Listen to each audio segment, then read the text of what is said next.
how's it going? Hope you're having a great day so far. Welcome back to another breakdown of Boba Fett Episode 2. This by far was my favorite episode. I give it an easy 10 out of 10, simply because it really focused on world building and the lore of Star Wars. It really felt like Star Wars.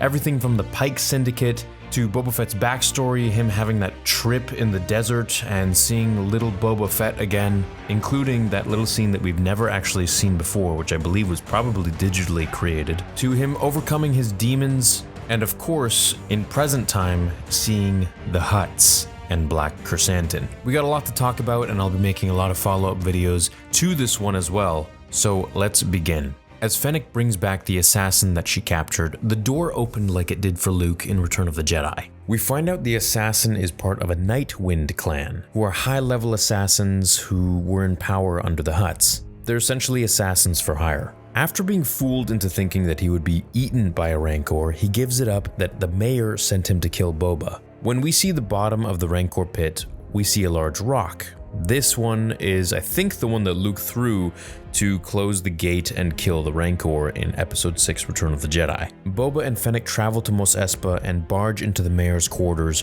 where the assassin is killed, as the mayor says he can't operate outside of Hutt space. And since the Hutts don't rule Tatooine anymore, at least for the next few minutes, this is an illegal act, so the mayor's men shoot him. Now the mayor is an ithorian. This is a species in Star Wars. His name is shaiz. He assures Boba that he has no motive to kill him, so it wasn't him. Now, whether he's telling the truth or not, I don't know. Boba asserts his position and dominance as Daimyo, and that the mayor only continues to live because he wills it. Now, the mayor's tribute is advice to Boba, that running a family is more difficult than being a bounty hunter.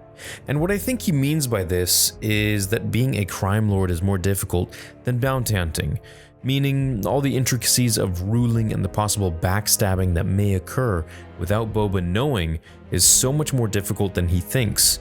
When you're a bounty hunter, you really have to just worry about yourself, but when you're a crime lord, there are so many different people and things that you have to govern, and your tendrils can only reach so far as your empire grows and grows.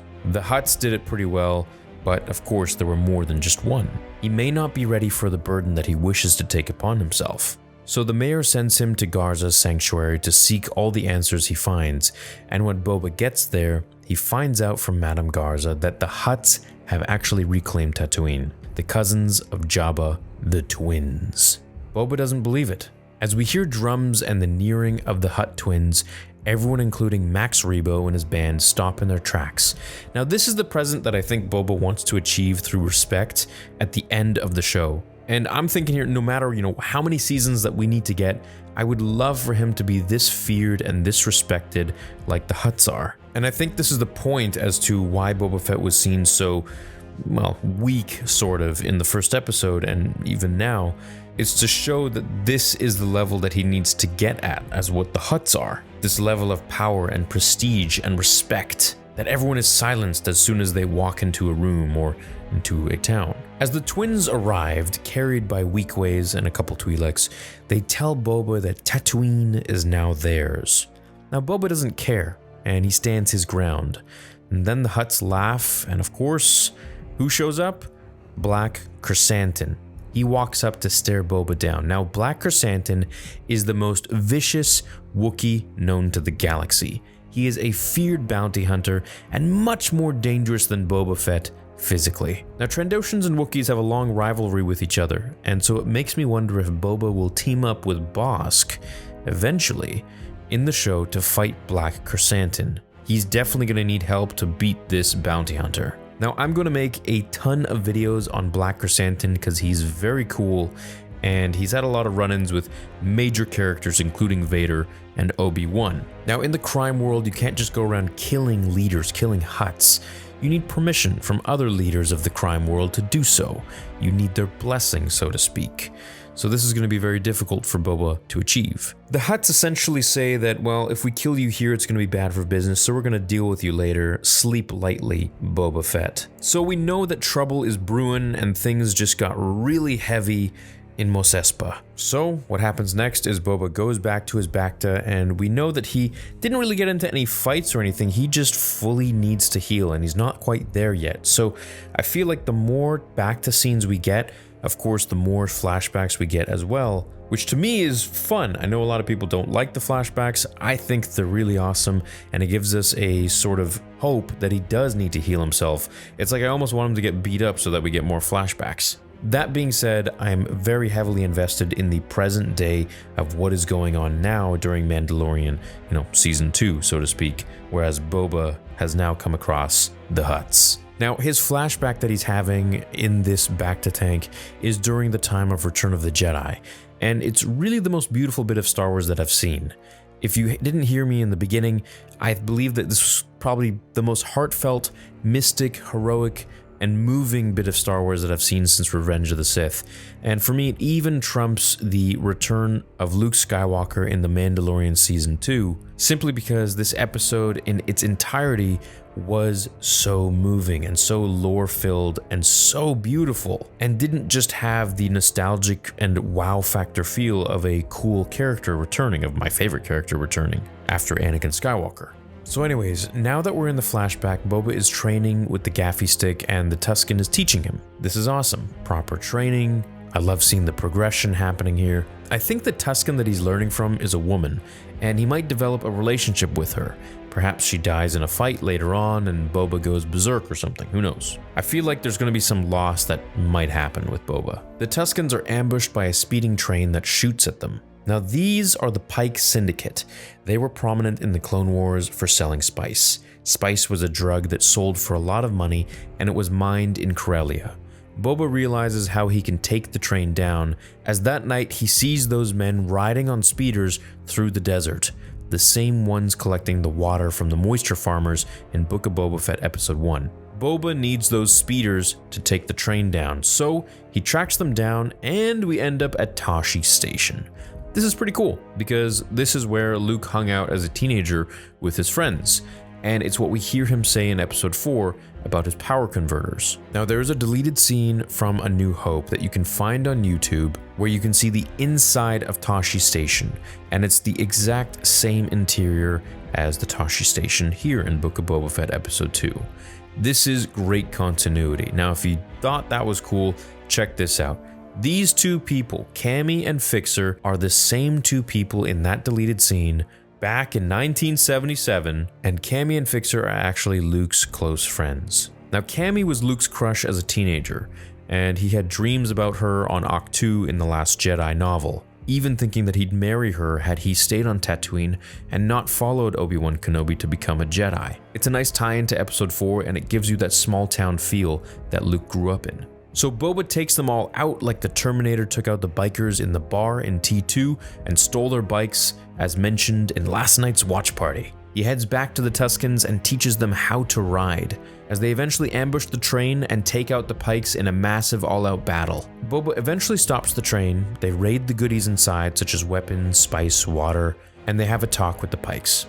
The Pikes are told they must travel back by foot, and every time they pass through the sands they need to pay a fee to the Sand People.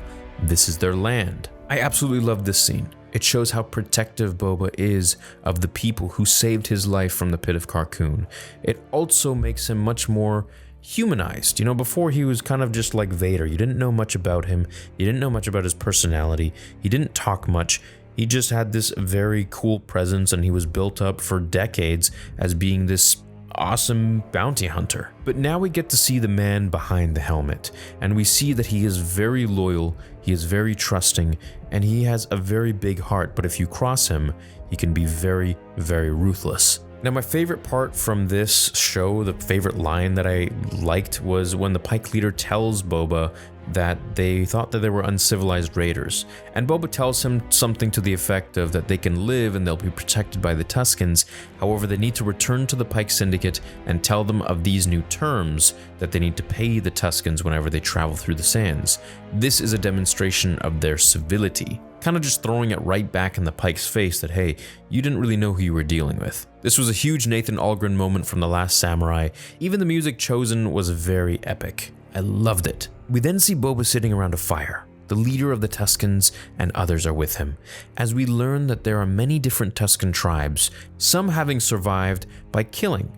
So this to me means that some tribes, like the ones who kidnapped Shmi Skywalker and killed Anakin's mother, probably were the jerks of the Tuscans, whereas this tribe are more civilized, more noble, and just more kind. Otherwise, if this were the tribe that took Anakin's mother, they probably would have killed Boba already. So the leader gives Boba a gift, and it's a lizard that jumps up his nose, awakening his spirit and making him face his demons. Now I got quite the breakdown for this scene. As Boba is guided by the lizard, he wanders the desert in a crazy trip as he sees things from his past as a little boy that we have never seen before. Boba running along the halls on Kamino as he watches his father Jango Fett take off for business is a scene that we have never seen, and it seems to be digitally recreated with Daniel Logan's young face as little Boba, which is awesome. Boba is entangled by a tree while this is all happening, which to me feels like symbolism for his inner demons and fears restricting him, much like the Sarlacc did. Perhaps fears of never having closure with his father who passed too soon at the hands of Mace Windu in the Battle of Geonosis. We see young Boba's face reflected on the window, and I think this is also a metaphor for seeing his life from behind a window, kind of like he's trapped. Or when we saw the reflection of his face on the helmet of Geonosis, it was like he was stuck behind this legacy of his father. And now is the time to follow a new path, to be freed to follow his own path, perhaps. Now, the breaking of the tree is symbolic of him breaking through his demons, I think, and perhaps overcoming them, washing them away like the ocean that we see splashing. As Boba is guided back to the village, he brings the piece of the tree with him as he is donned in new Tuscan robes and taught to create his own gaffy stick with the tree he returned upon his voyage. This is all very beautiful and very meaningful. They all surround him by the fire that night, and they dance a spiritual and meaningful haka, indoctrinating Boba as one of their own. Now, a Tuscan, part of the tribe. I also really love how Temuera Morrison was incorporating Maori tradition in his battles, in his fights, and you can just see the expressions on his face.